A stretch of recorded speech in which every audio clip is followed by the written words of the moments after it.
नमो आदेश मित्रांनो, आज आपण एक अत्यंत महत्त्वाचा आणि संवेदनशील विषय जाणून घेणार आहोत.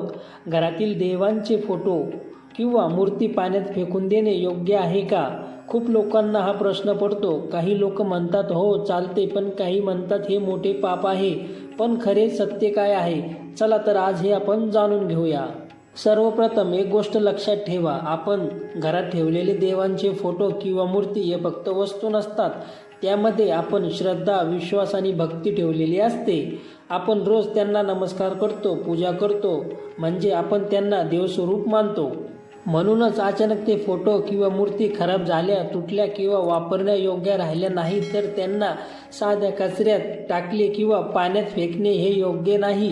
आपल्या संस्कृतीनुसार हे योग्य मानलं जात नाही. पूर्वीच्या काळात काही लोक नदीत विसर्जन करत होते, पण त्यामागे वेगळी भावना होती. ते आदरपूर्वक विसर्जन करायचे, अपमानाने नाही. पण आजकाल काय होतंय? लोक प्लास्टिकचे फोटो फ्रेम, केमिकल रंग असलेल्या मूर्त्या सरळ पाण्यात टाकतात. यामुळे दोन मोठ्या चुका होतात. देवांचा अपमान होतो आणि पर्यावरणाला खूप मोठा नुकसान होतो.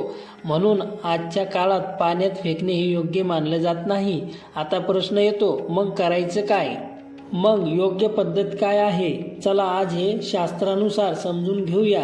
सर्वप्रथम, जर तुमच्या घरातील देवांचा फोटो फाटलेला असेल, जुना झाला असेल किंवा मूर्ती तुटली असेल तर त्याला आदराने निरोप देणे हे खूप गरजेचे आहे. पहिली पद्धत, स्वच्छ कपड्यात गुंडाळा. त्या फोटो किंवा मूर्तीला एक स्वच्छ पांढऱ्या किंवा लाल कपड्यात घ्या आणि प्रेमाने गुंडाळा. हे दाखवते की आपण त्यांचा सन्मान करतो. दुसरी पद्धत, शांत ठिकाणी ठेवणे. तुम्ही त्या वस्तूला घरातील एखाद्या स्वच्छ जागी किंवा मंदिराजवळ काही वेळा ठेवा आणि मनापासून प्रार्थना करा, हे देवा, मी तुम्हाला आदराने निरोप देत आहे, कृपया क्षमा करा. तिसरी पद्धत, जमिनीत विसर्जन. सर्वात योग्य. शास्त्रानुसार देवांचे फोटो किंवा मूर्ती जमिनीत गाडणे, पृथ्वीला अर्पण करणे ही सर्वात शुद्ध आणि योग्य पद्धत मानली जाते. एखाद्या झाडाखाली किंवा स्वच्छ जागेत खड्डा करून त्या वस्तूला आदराने ठेवणे, वर माती टाकून नमस्कार करावा. महत्त्वाची सूचना, प्लास्टिक, काच किंवा केमिकल असलेल्या मूर्त्या, वस्तू पाण्यात टाकू नका. हे पर्यावरणासाठी खूप घातक आहे. लक्षात ठेवा, देव भावना पाहतो, पद्धत नाही. पण आपण आदर ठेवला पाहिजे. अशा काही चुका आहेत जे लोक नकळत करतात आणि त्या खूप चुकीच्या आहेत. चला त्या स्पष्ट समजून घेऊया. चूक नंबर 1, कचऱ्यात टाकणे. काही लोक जुने फोटो किंवा तुटलेली मूर्ती सरळ कचऱ्यात टाकतात. ही सर्वात मोठी चूक आहे, कारण आपण त्यांची पूजा केली. त्यांना अचानक कचऱ्यात टाकणे म्हणजे अपमानच आहे. चूक नंबर 2, पाण्यात सरळ फेकणे. नदी, तलाव किंवा कुठल्याही पाण्यात मूर्ती किंवा फोटो फेकणे हे ना शास्त्रानुसार योग्य आहे ना पर्यावरणासाठी. आजकालच्या मूर्तीमध्ये केमिकल रंग असतात, त्यामुळे पाणी प्रदूषित होते आणि पुण्य मिळवण्याऐवजी पाप लागू शकते. चूक नंबर 3, पायाखाली येईल अशा ठिकाणी ठेवणे. काही लोक फोटो बाजूला ठेवतात आणि नंतर ते पायाखाली येतात. ही गोष्ट खूप गंभीर मानली जाते. चूक नंबर 4, आदर न ठेवता विसर्जन करणे. फोटो किंवा मूर्ती फेकून देताना घाई, राग किंवा दुर्लक्ष करणे हे देखील चुकीचं आहे. नेहमी लक्षात ठेवा, देव म्हणजे श्रद्धा आणि श्रद्धाला नेहमी आदर असावा. चूक नंबर 5, दुसऱ्यांना देऊन टाकणे. तुटलेली किंवा खराब मूर्ती दुसऱ्यांना देणे हे योग्य नाही, कारण ती वस्तू वापरण्यायोग्य नसते. महत्त्वाची गोष्ट लक्षात ठेवा, देव कधी रागवत नाही, पण आपण केलेल्या चुकांमुळे आपल्या मनात भीती आणि नकारात्मकता निर्माण होते. म्हणून योग्य पद्धत आणि आदर ठेवणे खूप गरजेचे आहे. आता एक खूप महत्त्वाचा प्रश्न, घरात किती देवांचे फोटो किंवा मूर्ती ठेवतात आणि कोणत्या ठेवणे टाळावे? चला याच सत्य जाणून घेऊया. जास्त फोटो ठेवणे योग्य आहे का? खूप लोकांच्या घरात 10-15 देवांचे फोटो असतात, पण शास्त्र सांगतो जास्त देवांचे फोटो ठेवण्यापेक्षा कमी पण श्रद्धेने पूजा करणे अधिक महत्त्वाचे आहे. 3 ते 5 मुख्य देवांचे फोटो मूर्ती ठेवणे उत्तम मानले जाते, जसं की गणपती, देवी, शिव, विष्णू. कारण जास्त फोटो असतील तर रोजची पूजा व्यवस्थित होत नाही, मन एकाग्र राहत नाही. तुटलेले किंवा खराब फोटो ठेवू नका. फाटलेले, तुटलेले किंवा रंग उडलेले फोटो घरात ठेवणे अशुभ मानले जाते.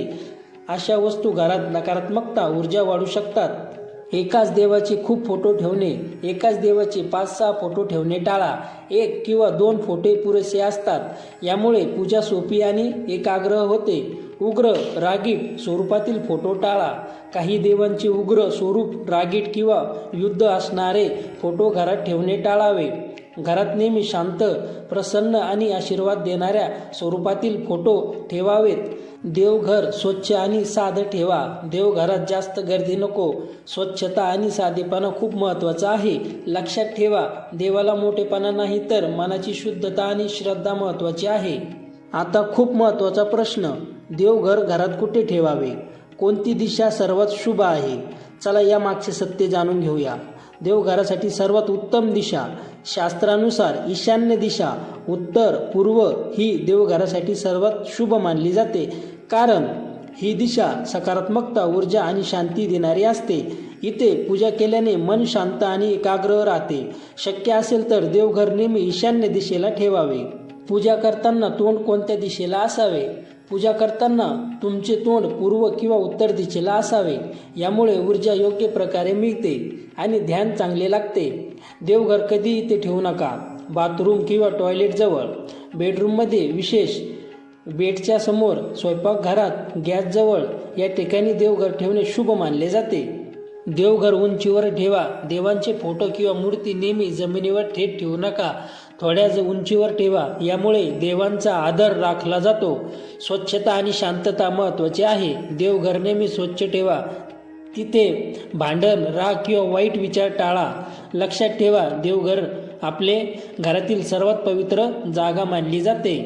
महत्त्वाचा संदेश, योग्य दिशा आणि जागा ठेवल्याने तुमच्या जीवनात शांती, समाधान आणि सकारात्मकता ऊर्जा वाढते. मित्रांनो, आज आपण देवांचे फोटो आणि मूर्ती याबद्दल खरं सत्य जाणून घेतले आहे. जर ही माहिती तुम्हाला उपयोगी वाटली असेल तर व्हिडिओला लाईक करा आणि अशाच आध्यात्मिक माहितीसाठी आपल्या नाथ संप्रदाय चॅनेलला सबस्क्राईब नक्की करा. ही माहिती तुमच्या मित्रांपर्यंत शेअर करा.